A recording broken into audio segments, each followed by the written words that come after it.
We are previewing Week 10 in the NFL here at SBR Forum Videos. I'm Peter Loshak. We're talking right now with returning guest Robert Ferringo from Doc Sports. Robert, thanks for being here with us once again, and great call on the Panthers last week. Thanks, Peter. Thanks for having me. Yeah, I just kind of passed on that game. It made me too nervous, but it was such a good angle. You know, a lot of times teams late in the season going into their bye, they haven't had a bye, they're just running on fumes, and you just nailed it. I'm going to look for that next year. Well, the main trend in that game to look at is anytime you have a team that's posted as an underdog for 4 or 5 straight weeks, and then all of a sudden they become a favorite, that's usually an indicator for me. Some teams just aren't comfortable performing in that role. Yeah, well, it was a great pick, and let's see if you can do it again this week. You took two very tough games, in my opinion. I mean, I'm looking at these games. The first one you took is Texans at Bears. Now, the Bears, of course, you know, these are two of the best teams in the NFL. Bears are 1-point home favorite. This game is just strength against strength against strength against strength. I guess, you know, first glance, maybe I would think maybe the over. The total's 41. I know both teams have very tough defenses, but I think that both should be able to score 20. What do you like here? Why'd you pick this game? Well, I picked this game just because it's the best one on the board. Okay. It may not be the best betting situation, but it's probably going to be the most entertaining and the best matchup of the week. So I'm always kind of drawn to that. And, you know, full disclosure, I'm a Bears fan, so I'm excited about this game. Well, we're kind of looking for winners here, Robert Ferringo. Well, listen, I'm a big believer that when it comes to my favorite teams in any sport, I usually don't ever bet on them. Right. I usually only bet against them because you know how with your favorite team, you just kind of know when Yes. they're going to lose. You know, and spoiler alert, that's where I'm going to end up going with this pick. But it really is a fascinating game, and I'm looking forward to it.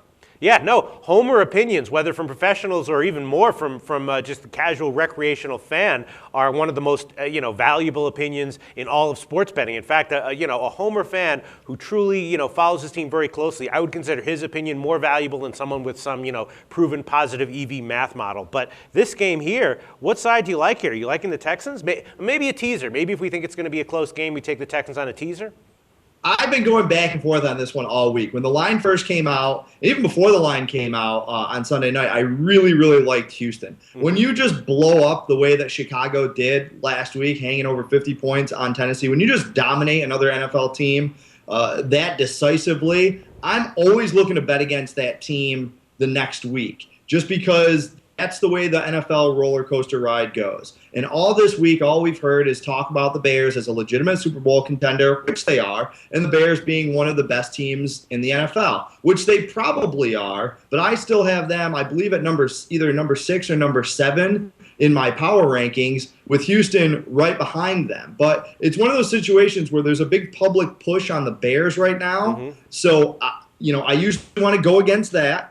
They are coming off a dominating performance that got everyone's attention, so I usually play a letdown off of that.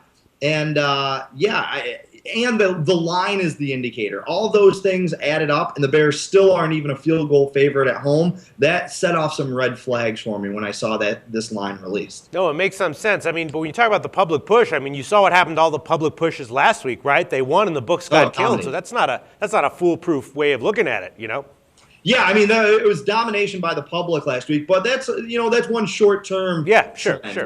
Looking at it in a more long-term perspective. And again, even if you throw out the public betting percentages, again, the red flag here is that the Bears aren't even as thoroughly as they dominated Tennessee. They're not even laying a field goal. Right. They're just the token 3-point line at home this week. I do think in some respects it is kind of a poor matchup for the Bears because Matt Schaub and the Texans offense is really going to be the best offense that they've seen this year other than Green Bay. And Green Bay's offense is it's pretty much the exact opposite of Houston's. Yeah. The Bears model, their identity is wrapped in the cover 2 defense. It's wrapped in their defense. And people look at the turnovers and they look at the touchdowns, but everything about what the Bears do is predicated on that cover 2 system, which is we're going to sit back and we're going to let you make a mistake, or we're going to try and force you into a mistake. But when they face teams that can execute in their offense, and the Texans are very comfortable in their systems and schemes, so when the Bears face a competent quarterback who can execute in his offense,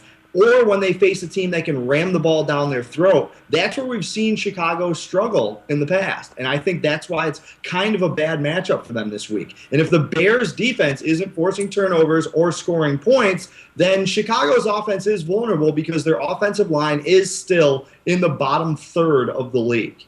All right, well, yeah, it makes some sense to me. I'm sure we're going to get a lot of strong opinions on both sides here. I'm thinking maybe, you think this is going to be a close game? Because if it is, maybe the Texans on a teaser has more value than anything.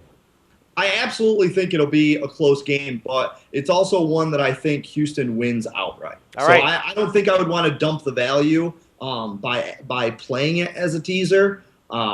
So, yeah. And most of Chicago's games this year haven't really been close. They've all been, or not all of them, but the majority of them have been double-digit margins, whether it was their loss at Green Bay or most of their wins. So teasers in Chicago have not been very kind, unless you've been on the Bears. All right, well, there you go. There you have it, folks. Robert Ferringo likes the Texans in this huge matchup. Let the Chicago Bears fans hate come pouring in. It's going to come in. I know it. I can feel it already. Thanks, Robert. Again, I'm a Bears fan, so I'm a fan of my bankroll first and of my team second. So this is just my objective opinion. Okay, great preview, Robert. Thanks.